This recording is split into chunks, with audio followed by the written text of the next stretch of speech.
Hi everybody, I'm Dr. Clare Spencer from My Menopause Centre. This week is Diabetes Awareness Week, and so with that in mind, I have our nutritionist with me, Joanne Bolger, and together we're going to talk about the menopause, blood sugars, diabetes, and how to manage it, mainly through diet. Just to think about the scale of the problem, there are around 3.5 million people, that's men and women, with diabetes in the UK at the moment, and a pretty good percentage of others who are as yet undiagnosed, who don't realise they've got diabetes. So in diabetes, your blood sugar stays high, and this is because either you don't have enough of a hormone called insulin, or you become resistant to insulin. Insulin is responsible for pushing blood sugar out of the blood and into cells, so reducing the sugar in your blood. And there are lots of different ways of managing this, but one really important way is through your diet, and Joe's going to tell us more about this. I think it's also just worth a mention that in the menopause, as your estrogen dips, your blood sugar can also change, and how your body handles blood sugars, how your body handles carbohydrates can change as you go through the menopause. And your body can even become a little bit more resistant to insulin. So there is an overlap in the advice that we'd give to somebody with diabetes to manage their diet, and actually how to have the best, healthiest diet as you head through the menopause. So, Joe, thank you so much for joining us this afternoon, and over to you. What advice would you give to somebody with regards to diet to keep blood sugars managed and low? I think it's really important to ensure that sort of every meal includes a good portion of protein and fat to keep you properly full, and also change the way you think about sort of snacking as well.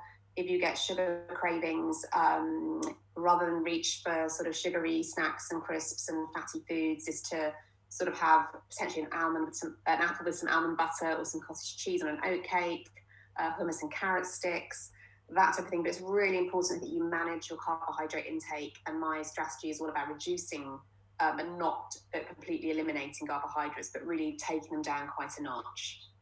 Okay, so lots of different ways that blood sugar can be managed. And just thinking about it in the context of the menopause, so we know, don't we, that estrogen and the lack of estrogen can also really affect your blood sugar levels. So as you go through the menopause and your estrogen levels drop, or even swing up and down, the general drop of estrogen can cause an increase in insulin resistance, and so your body has a tendency to keep the blood sugar high in your blood vessels, high in the blood. And that can have consequences, including redistribution of fat around the middle, which can be so distressing for so many people in the menopause. So Joe, I mean, I get asked all the time about the best menopause diet or how to lose weight through the menopause, which can be more tricky. What's your approach? What do you advise people?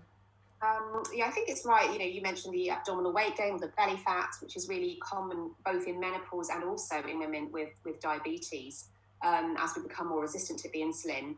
And while reducing overall calories is important to help achieve the weight loss and get rid of that belly fat, there are also other ways in which you can look at improving that insulin sensitivity and losing some of the fat. And I think really importantly, the first thing you need to do, as I've mentioned before, is to increase your protein. Protein is really important because it helps to build muscle, and it's highly satiating, so it will help you eat less overall. So you're looking at sort of around 20 grams of protein per meal, which is sort of, think around sort of 70 grams serving of red meat or chicken, like a palm-sized portion at every meal. I think it's important to have a good serving of protein by 10 o'clock in the morning. So eggs for breakfast is a good idea. And I think we sort of need to start moving away from that. You need to eat sweet food at breakfast. Savoury breakfasts, I think, are really the way forward.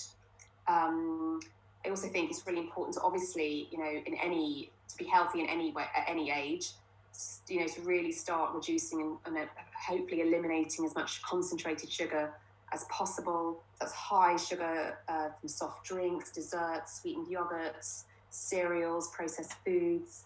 And think about sort of, you've got a sweet tooth and you want, a bit of a sugar fix. Thinking about low dose fructose, which is sort of sugar you're going to get from fruit.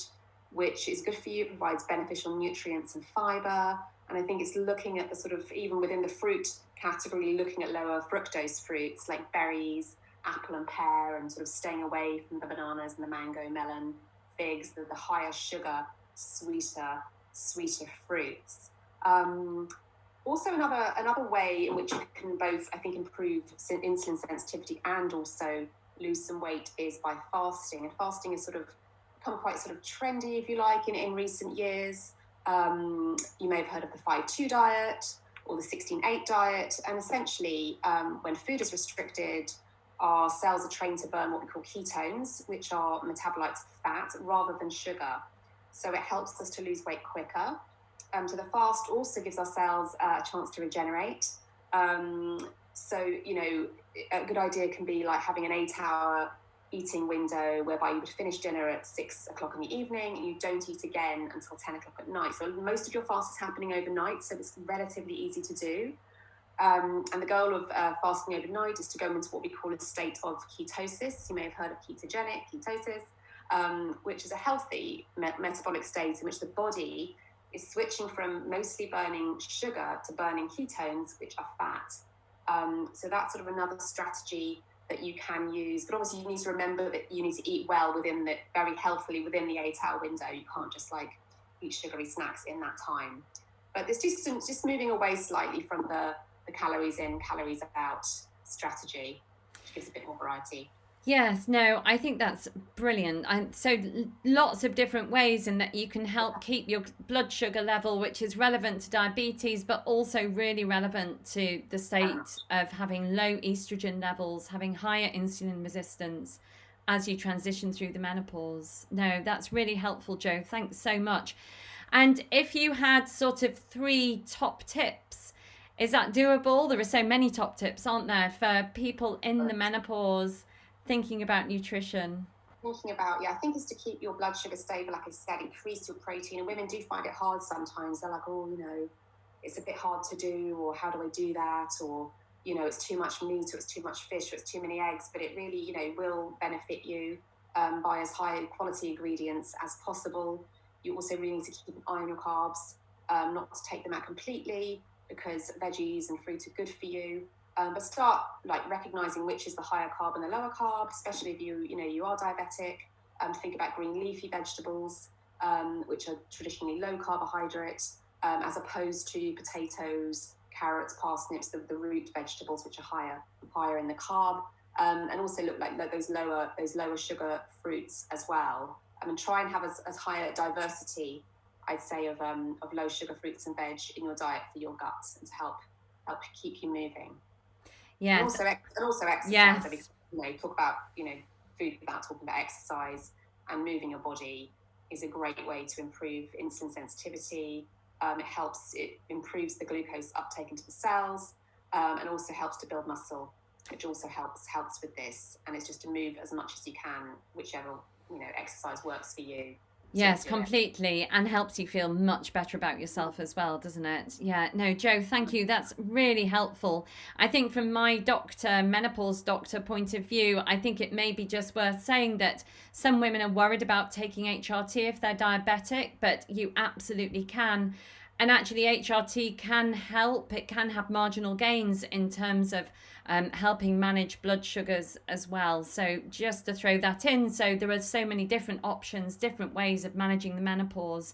We've talked about nutrition, HRT is another, increasing exercise, taking a holistic approach is so important. So Jo, thank you so much for your time this afternoon. We so appreciate it, and for all the help that you're giving to my Menopause Centre. So take care and see you again soon.